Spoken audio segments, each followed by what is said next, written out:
You know, for a rabbit that's 75 years old, Bugs Bunny is doing pretty good for himself. Hey everybody, this is David, and today I'm going to be talking about Bugs Bunny. That's right, the rabbit has turned 75 years old. His very first short film was released July 27th, 1940, and it was titled A Wild Hare. And, I'm a huge Looney Tune fan. I've been a fan of the Looney Tunes since I was a kid. I have all the golden collections on DVD.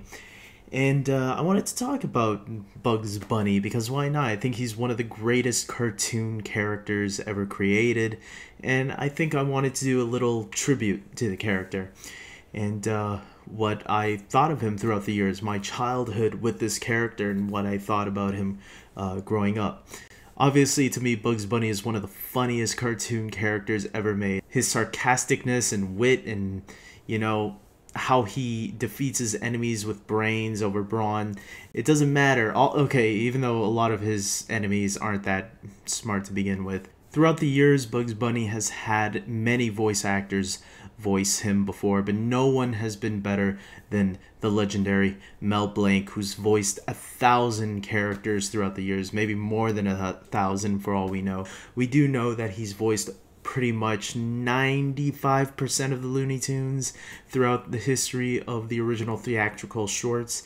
He also did some other voices you might recognize, such as Barney Rubble from the Flintstones, Dino as well, the dinosaur, and Mr. Spacely from the Jetsons. So, the man has had a great voice career over the years. He was the Frank Welker of his time, and he will always be remembered, though, as the voice of Bugs Bunny for me, because that was the voice that really connected to me the most when I thought of Mel Blanc and many other Looney Tunes.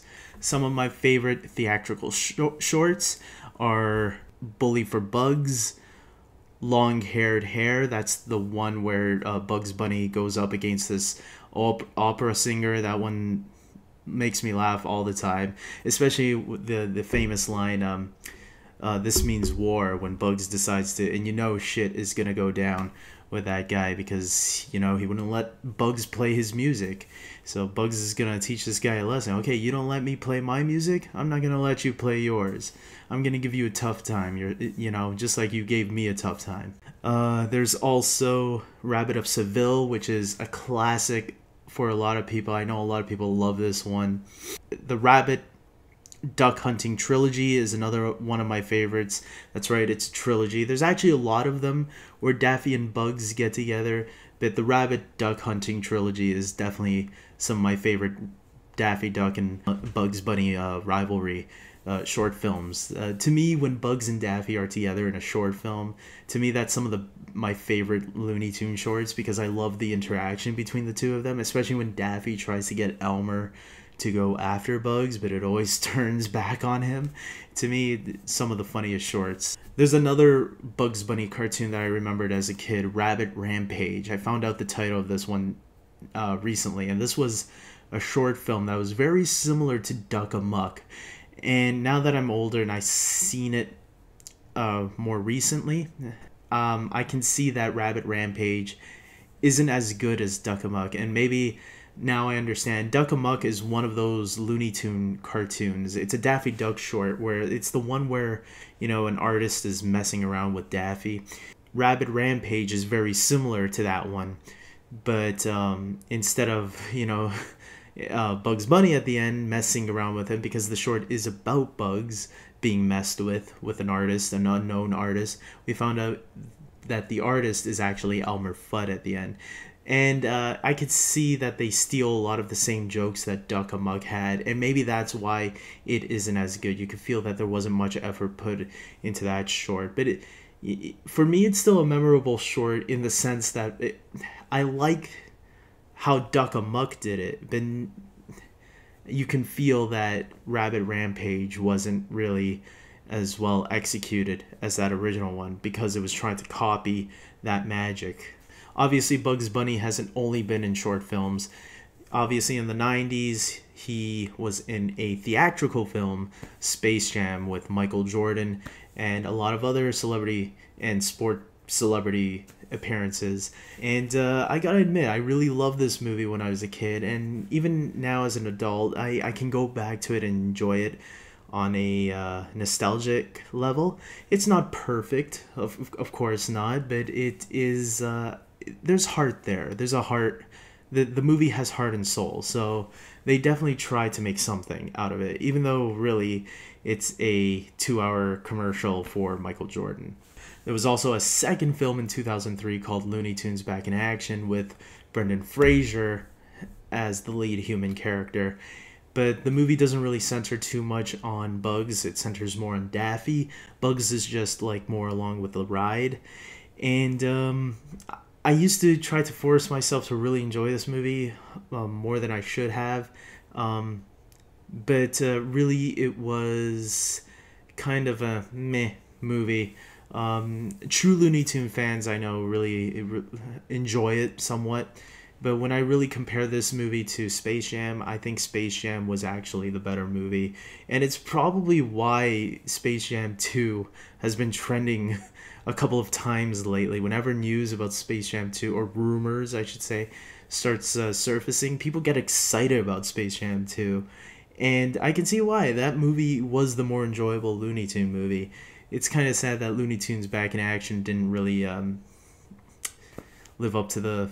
Well, I guess only Looney Tune fans were excited about that one. The rest of the world was like, what? Because the movie didn't do that great in the box office. So some people didn't even know there was another Looney Tunes movie at the time. Obviously, we can't forget Bugs Bunny's first theatrical film.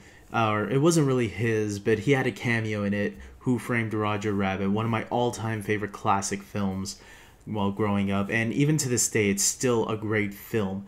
Unlike Space Jam and Looney Tunes Back in Action, which feels like they were films trying to, cash grab from Who Framed Roger Rabbit, Roger Rabbit was actually a really well-made film. When you go back and watch it today, it still holds up really well. It's not just about nostalgia. It's about a really good story with really good actors and, this great group of characters, especially cameos throughout the film. And that was one of the fun stuff about the movie. And some of my favorite moments were the cameos with the Looney Tunes, such as the rivalry between Daffy Duck and Donald Duck, as well as Mickey Mouse and Bugs Bunny on the screen for the first and only time ever. And it's one of my favorite moments in the film and something that we'll never get again. But it does make you wonder, man, if Disney was able to do this, why can't they negotiate with Fox and get the X-Men and Fantastic Four in the Marvel movies? I mean, they did it with Sony. We're getting Spider-Man, but okay, anyways, back on track. Obviously, Who Framed Roger Rabbit was produced by Steven Spielberg, and Spielberg was clearly he must have been a Looney Tunes fan, because after Who Framed Roger Rabbit, he went to television to produce some Looney Tunes style TV series. One of them was Tiny Toon Adventures. Now, Tiny Toon Adventures to me didn't really capture the spirit of the Looney Tunes, even though I think it was trying to. It was good that they did have the Looney Tunes there. One of my favorite episodes of Tiny Toons while growing up was the one where Who Bopped Bugs Bunny, which is clearly a spoof of Who Framed Roger Rabbit. And it's where Bugs Bunny was kidnapped. And the Tiny Toons tried to solve the case because Daffy was framed because of it. And I still remember it as I was growing up. I looked back at the episode, though, maybe 2 years ago, because I bought all the Tiny Toon episodes on DVD. And the episode hasn't aged well since then, but I like the idea of the story behind it. Obviously, it was a spoof of Who Framed Roger Rabbit, but it was still a clever little episode. I think the episode was even written by Paul Dini, who wrote and produced Batman the Animated Series. To me, though, Animaniacs clearly is the more modern Looney Tunes incarnation during the 90s. Animaniacs to me felt more like a modern day Looney Tunes, and what it should have been, what Tiny Toon should have been, is what Animaniacs was. It had that witty humor, very sarcastic, very I don't want to say adult, but there are undertones there. You can't deny it. The Looney Tunes had a lot of undertones, and Animaniacs has some too. There was also another Looney Tunes cartoon called the Loonatics Unleashed, I think, which was a really bad show actually. So don't try looking it up on YouTube. It's probably on there somewhere. It was called Loonatics Unleashed, and they tried making the Looney Tunes into superheroes. It was really bad. I think I've only seen one episode actually of that, and it was a long time ago, back when it originally aired. And yeah, you don't turn the Looney Tunes into superheroes. That's just completely wrong. I don't know what Warner Brothers was thinking at the time, but I guess it's interesting that they were trying to be creative. Of course, we have a new Looney Tunes cartoon show on the air. I don't know if it's still on the air, if they're getting ready for a new Looney Tunes show or something, but there was one called the Looney Tunes Show where the characters were redesigned, and I remember seeing pictures for the first time and going, why do they look so blocky now? And but I gotta admit, I bought a couple of DVDs, I think 3 volumes or something, and I gotta admit, the new Looney Tunes show is actually really funny. I seen a couple of handful of episodes. There was one episode where Bugs Bunny was like, he wasn't high, but he was like going insane because he was too much on coffee, right? So he was getting a nervous breakdown and stuff like that. It was one of the funniest moments I ever seen on the show. Obviously, Daffy Duck, I think, steals more of the spotlight on that show, but it really is a cool little new incarnation, and I think it actually holds up. And as something like Animaniacs was a great modern take on the Looney Tunes back in the 90s, I feel like this is a great modern take on the Looney Tunes in the 2000s, I guess, 2010s. So yeah, if you ever check that Looney Tunes show out, it's called the Looney Tunes Show. Check it out. It's actually really, you'll be surprised how funny it could be sometimes. It's obviously aimed towards younger viewers, but just like Animaniacs and the original Looney Tune cartoons, there's a lot of undertones there that are pretty funny that I think adults will appreciate a little bit more than kids sometimes. So with that being said, this is my little tribute to not just Bugs Bunny, I guess, but the Looney Tunes as a whole. There has been many incarnations of them, and I just wanted to talk about the Looney Tunes, man. I love the Looney Tunes, and I love Bugs Bunny and Daffy Duck and all those guys. I think they're all great characters. One day I'm gonna have to review Space Jam and Looney Tunes Back in Action, because I think those movies are cool. Especially on a nostalgic level. So one day I'll talk about them separately. But for now, that was it, and that's all, folks.